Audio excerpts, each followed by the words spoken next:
আসসালামু আলাইকুম ওরহমতুল্লাহি ওয়া বারাকাতুহু।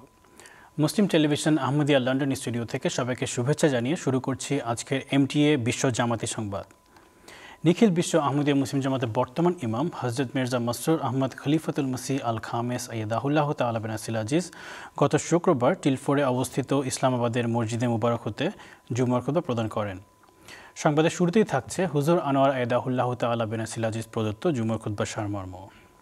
আমাদের প্রাণপ্রিয় হুজুর আদাহুল্লাহ তাআলা বিন নাসির আজিজ আজ জুমার খুতবায় খিলাফতের প্রতি আল্লাহ তাআলার ঐশী সাহায্য সমর্থনের বিষয়ে আলোচনা করেন। হুজুর আদাহুল্লাহ তাআলা বিন নাসির আজিজ এ কথা তুলে ধরেন যে কিভাবে আল্লাহ তাআলা হযরত মসিহে মাউদ আলাইহিস সালামের তিরোধানের পর খিলাফত প্রতিষ্ঠা করেছেন এবং স্বীয় প্রতিশ্রুতি অনুযায়ী প্রতিটি পদক্ষেপে একে তাঁর আশিস ও কৃপারাজিতে সিক্ত করে চলেছেন।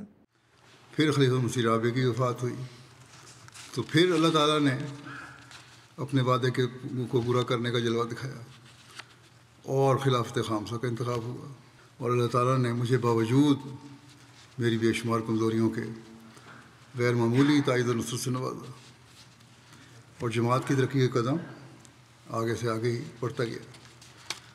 दर्जनों मुल्कों में अहमदियत का पौधा लगा। इस दौर में दर्जनों मुल्कों में जमात अहमदिया का बाकायदा निज़ाम कायम हुआ।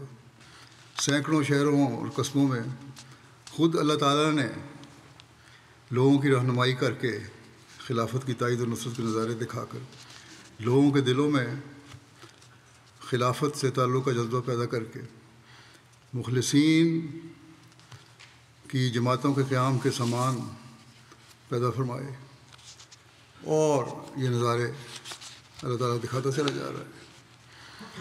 खिलाफत से वाबस्तगी के ये नज़ारे और जमात की तरक्की के ये नज़ारे क्यों ना होते, ये तो होने थे। इसका अल्लाह ताला का वादा था और इसकी पेशगोई फिर हज़रत सल्लल्लाहु अलैहि वसल्लम ने फरमाई थी। बस ना अल्लाह ताला अपने वादों को भूलने वाला और तोड़ने वाला है और ना ही अपने सबसे प्यारे नबी हज़रत मोहम्मद रसूलुल्लाह सल्लल्लाहु अलैहि वसल्लम की पेशगोइयों के पूरा करने में कमी करने वाला है। খলিফাতুল মসিহ সম্পূর্ণ খুতবা শোনার কোনো বিকল্প নেই। সংবাদের এই ক্ষুদ্র পরিসরে আমরা এর সারসংক্ষেপ তুলে ধরার চেষ্টা করি মাত্র। এবারে অন্যান্য সংবাদ। যুক্তরাজ্যের নতুন আহমদি বিভাগের আয়োজনে পশ্চিম ইউরোপের সর্ববৃহৎ মসজিদ বাইতুল ফুতুতে সদ্য বয়াত নেওয়া নতুন আহমদীদের নিয়ে আয়োজিত হয়ে গেল জাতীয় ইজতেমা। দিনব্যাপী এই ইজতেমায় বিভিন্ন কর্মশালা, আলোচনা এবং প্রতিযোগিতা অনুষ্ঠিত হয়, যাতে প্রায় ১০০-র উপর পরিবার অংশগ্রহণ করেন। বিস্তারিত দেখুন ডেস্ক রিপোর্টে। ইউকে জামাতের নওমোবাইন এবং ন্যাশনাল তবলিগ বিভাগ যৌথভাবে তাদের ন্যাশনাল ইজতেমা আয়োজন করে এবং এতে খোদ্দাম, আতফাল, আনসার, লাজনা এবং নাসিরাত সকল বয়সের ও অঙ্গ সংগঠনের সদস্যরা অন্তর্ভুক্ত ছিল। এই ইজতেমায় ১০০-টিরও বেশি পরিবার অংশগ্রহণ করে এবং ইজতেমার বিভিন্ন কর্মকাণ্ডে অংশগ্রহণ করে। শনিবার পবিত্র কোরআন তেলাওয়াতের মাধ্যমে ইজতেমার উদ্বোধনী অধিবেশন আরম্ভ হয়।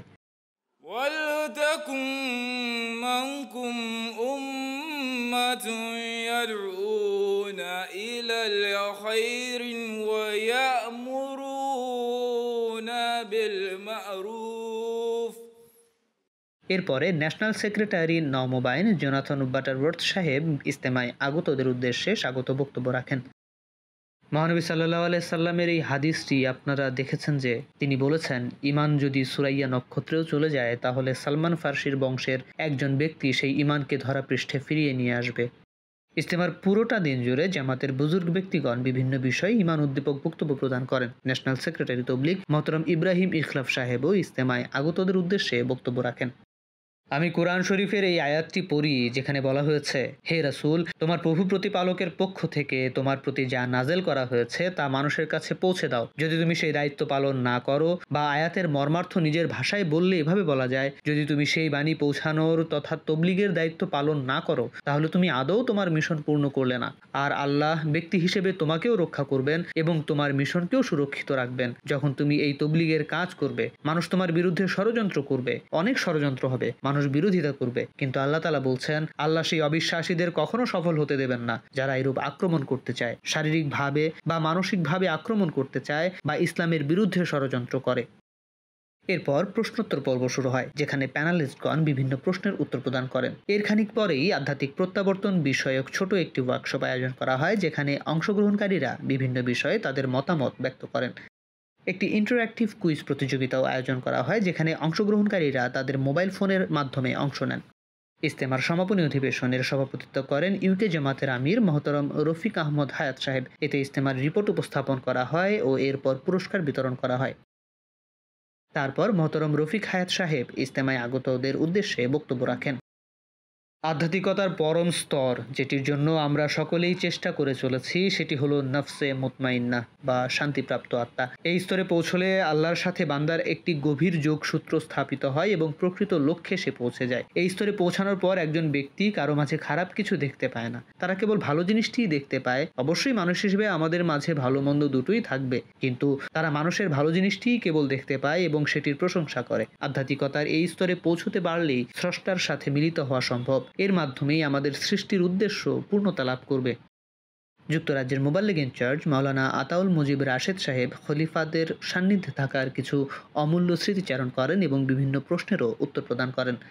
মহানবী সাল্লাল্লাহু আলাইহি ওয়াসাল্লাম বলেছেন, তোমাদের মধ্যে সেই ব্যক্তি সবচাইতে উত্তম যে তার স্ত্রীর সাথে উত্তম ব্যবহার করে। এরপর মহানবী সাল্লাল্লাহু আলাইহি সাল্লাম বলেন, ওয়া আনা খায়রুকুম লি আহলি, অর্থাৎ এক্ষেত্রে আমি তথা আমার আদর্শ হলো সর্বোত্তম। কাজেই স্বামী স্ত্রী দুজনই বিষয়টি মনে রাখবেন। আমি দুজনকেই বলছি, বিবাহের পর ঘরোয়া বিষয়ে আপনারা দুজন একই সত্তা।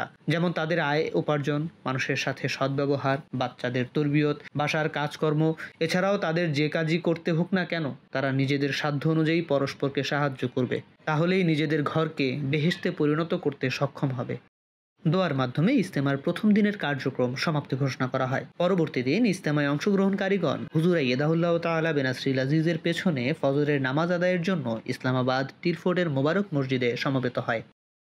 MT international, UK studios, London. আর সংবাদের শেষ পর্যায়ে থাকছে আবার যুক্তরাজ্যের টিলফোর্ড শহরে একটি তহবিল সংগ্রহের অনুষ্ঠানে প্রায় 200 জন খাদেম একটি ম্যারাথনে অংশ নেয়। এই অনুষ্ঠানের মূল লক্ষ্য ছিল জনসচেতনতা বৃদ্ধি এবং all cents schools athletics track এর জন্য তহবিল সংগ্রহ করা। এ বিষয়ে থাকছে একটি সোলো রিপোর্ট। আজকের দিনটি সত্যিই অনেক সুন্দর। পথ কিছুটা ভেজা ও পিচ্ছিল মনে হলেও সব মিলিয়ে খুব ভালো ছিল। আমি যে সময় দৌড় সম্পন্ন করেছি তাতে আমি সন্তুষ্ট। আমি কেবল দৌড়টি শেষ করতে চাইছিলাম, তাই আমি সর্বোচ্চ চেষ্টা করেছি। আমরা স্কুলের জন্য তহবিল সংগ্রহ করছি। আমার ছেলে অল সেন্টস স্কুলে পড়ে। এটি যেহেতু সামাজিক কল্যাণমূলক কাজ, তাই আমরা ভাবলাম আমাদেরও এতে থাকা দরকার। বৃষ্টি হলেও প্রস্তুত হয়ে আসা দরকার। 5 কিলোমিটার দৌড়ে আমি এখন ক্লান্ত হয়ে পড়েছি। যেহেতু পেছনে একটি মহৎ উদ্দেশ্য রয়েছে, তাই কষ্ট করে হলেও আমরা অংশ নিয়েছি। আর হ্যাঁ, আমরা আমাদের পূর্বের রেকর্ডও ভেঙেছি। এবার 30 মিনিটের কম সময়ে দৌড় সম্পন্ন করেছি। কাজেই আমি অত্যন্ত খুশি। আপনার কেমন লাগছে? খুবই ক্লান্ত আর ভেজা ভেজা লাগছে। আমি এমনিতে দৌড়ে অভ্যস্ত, কিন্তু এটা আসলেই অনেক কঠিন ছিল। গ্রীষ্মের বদলে যদি কিছুটা ঠান্ডা আবহাওয়ায় দৌড়টা হতো তাহলে আরেকটু সহজ হতো। পথ বেশ কর্দমাক্ত ছিল। আমার প্রায় 30 মিনিট সময় লেগেছে। তারপরও খুব ভালো লাগছে। আমরা আজ টিলফোর্ডে একটি ফান্ড রেজিং ইভেন্টে সমবেত হয়েছি। এই ইভেন্টের উদ্দেশ্য হলো অল সেন্টস স্কুলের অ্যাথলেটিক ট্র্যাকের জন্য অর্থ সাহায্য সংগ্রহ করা। আজকের এই ম্যারাথনে প্রায় 200 জন অংশগ্রহণ করেছে। সকলের পরিবার এখানে এসেছে এবং বিভিন্ন খেলায় অংশ নিয়েছে, এমনকি ইনফ্ল্যাটেবলেও, যেটা মূলত ছোটদের জন্য ছিল।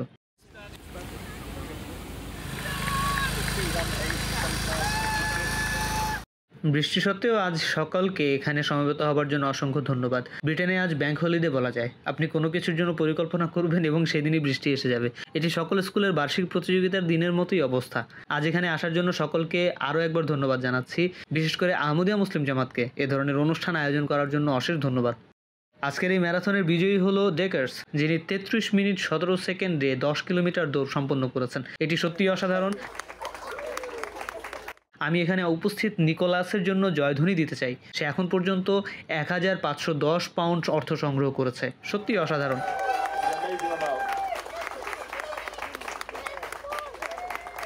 ওয়েভারলির পক্ষ থেকে এই ইভেন্টে উপস্থিত হতে পেরে আমি অত্যন্ত গর্বিত।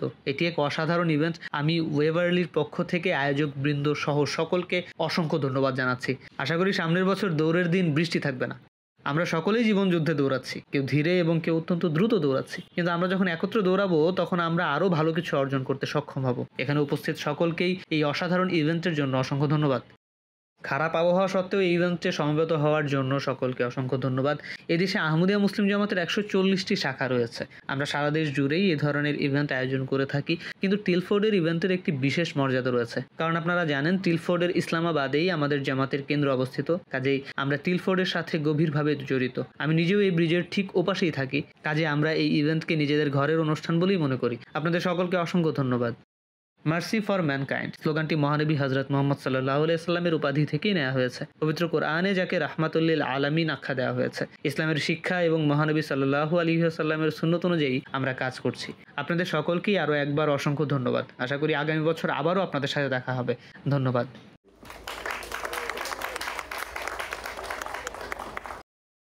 এরই সাথে শেষ হচ্ছে এই সপ্তাহের আন্তর্জাতিক জামাতি সংবাদ। সংবাদ সংক্রান্ত যে কোনো পরামর্শ বা মন্তব্য থাকলে আপনারা আমাদের লিখতে পারেন jamaatnews@mta.tv এই ঠিকানায়। সবাইকে আবারও শুভেচ্ছা এবং আগামী সপ্তাহে একই সময়ে সংবাদ দেখার আমন্ত্রণ জানিয়ে বিদায় নিচ্ছি। আসসালামু আলাইকুম ওয়া রাহমাতুল্লাহি ওয়া বারাকাতুহু।